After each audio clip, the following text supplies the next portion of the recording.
இன்னைக்கு திமுகவில் என்ன கிட்னி திருடலாம். இன்னைக்கு நீ யாருமே ஆஸ்பத்திரிக்கு போக முடியாதாட்டு இருக்குது. இந்த ஆட்சியில இது அரசாங்கம் இன்னைக்கு வெளியிட்டு இருக்குது. அரசாங்கம் வெளியிட்டு இருக்குதுங்க, நாம வெளியிடல.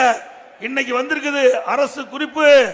இன்னைக்கு நாமக்கல் மாவட்டத்தில் கிட்னி திருடி இருக்கிறாங்க. அந்த திருட்டு கும்பலை பிடிப்பதற்கு அரசாங்கமே ஒரு IAS அதிகாரி, மருத்துவத்துறை சேர்ந்த அதிகாரி நியமிக்கப்பட்டு அவர்கள் போய் சோதனை நடத்துறாங்க.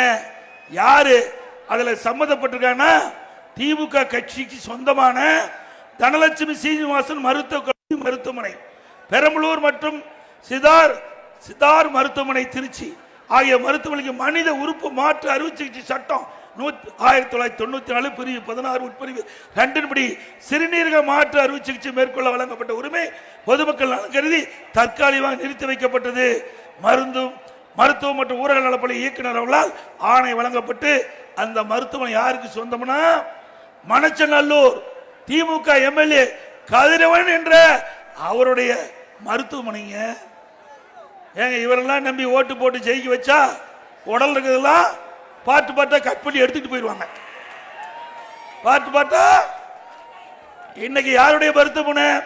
திமுக MLA அவர்களுக்கு சார்ந்த நிறுவன மருத்துவமனையிலிருந்து கிட்னி திருடப்பட்டதாக அவர்களுடைய அறிக்கை. திமுக அரசாங்கம் கொடுக்கப்பட்ட அறிக்கை, நாம சொல்லல. இப்படிப்பட்ட ஆட்சி தேவையா?